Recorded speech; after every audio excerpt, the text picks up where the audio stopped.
Hello everyone. In this video, we will explore the various methods of teaching. Let's begin with a quick overview. Teaching methods follow the setting of instructional objectives. There are three broad approaches to teaching: teacher-centered, learner-centered, and mixed methods.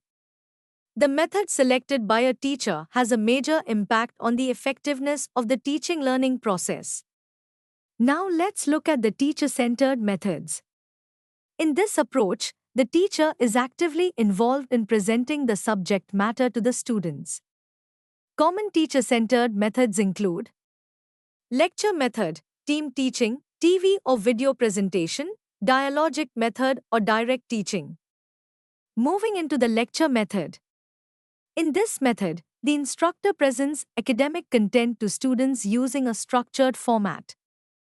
The instructor delivers the content by means of a formal presentation or narration. It is a one-way flow of communication in which students passively receive information from the instructor. The lecture method is a cost-effective teaching approach that saves time, minimizes distractions, and reduces cognitive load, helping students focus better. However, the active learning experience is diminished as students become passive listeners. Additionally, instructors are unable to focus on the individual learning pace of each student. Some improvements for the lecture method are as follows. Use multimedia presentations and visual aids to make the class more engaging. Encourage student questions and interaction during the lecture. Start with an introduction, explain the topic in detail, and summarize the content at the end. Next, we explore the method of team teaching. Team teaching is a method where two or more teachers plan and deliver instruction together. It allows teachers to share the responsibility of planning and instruction. This method helps in combining the strengths and expertise of multiple teachers. However, team teaching requires careful planning and coordination among teachers. Let's now learn about the TV or video presentation. It involves the use of television or pre-recorded videos to deliver instructional content. TV or video presentation provides access to expert teachers and high-quality content. It is useful for teaching complex topics that require visual representation. The main downsides are limited student-teacher interaction, rigid scheduling, and reliance on available audiovisual tools and tech support. Now, moving on, we have got the mixed teaching methods. These are a combination of teacher-led and student-led activities. These methods focus on active participation of students.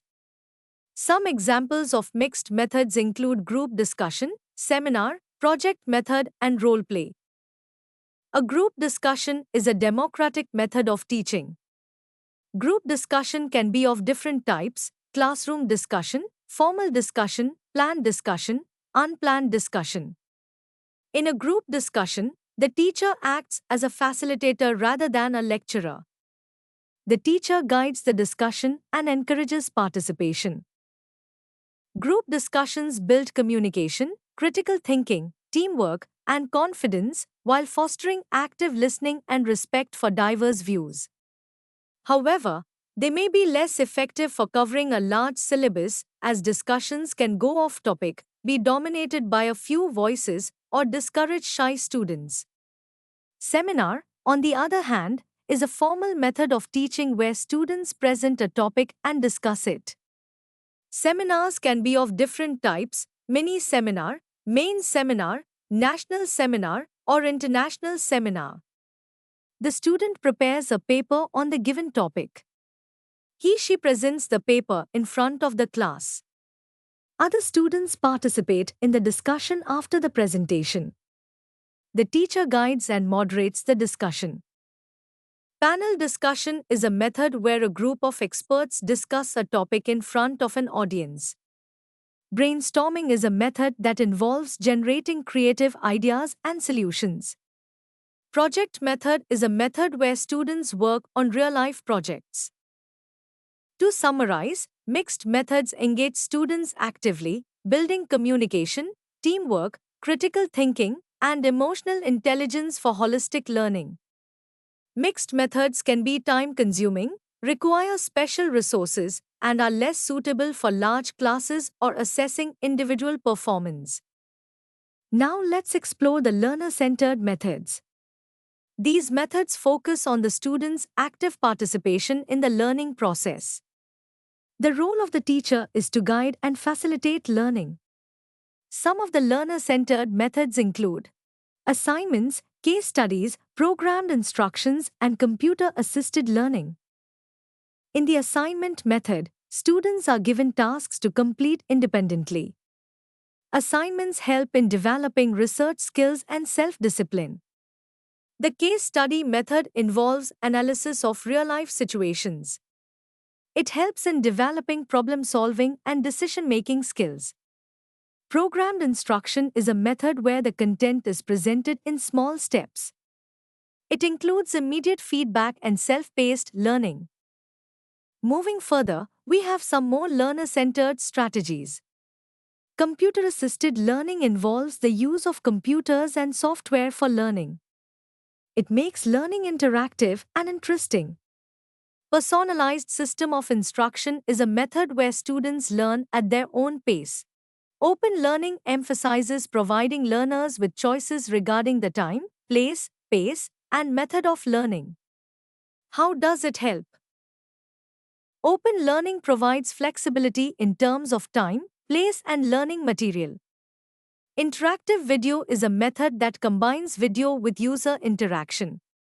Heuristic method is a method that encourages students to discover and learn on their own. Now let's talk about reflective teaching. It is a process where teachers think about their teaching practices. It involves planning, acting, observing, and reflecting. Reflective teaching helps in improving the quality of teaching. Moving on to blended learning. It is a method that combines face-to-face teaching with online learning. It provides flexibility and personalization. It helps in meeting the diverse needs of students. Next is differentiated instruction. It is a method where teachers modify the content, process, and product. It is based on students' learning styles, interests, and abilities. Robert Mills Gagne was an American educational psychologist best known for his conditions of learning. He proposed the following 9 instructional events: gain attention, inform learners of objectives, stimulate recall of prior learning, present the content, provide learning guidance, elicit performance, provide feedback, assess performance, enhance retention and transfer. To conclude this topic, here are the 4 pillars of lifelong learning. Learn to know, learn to do, learn to live together, and learn to be. We hope that you have understood the topic. To watch more videos and study effectively, check out the Eduref app and website.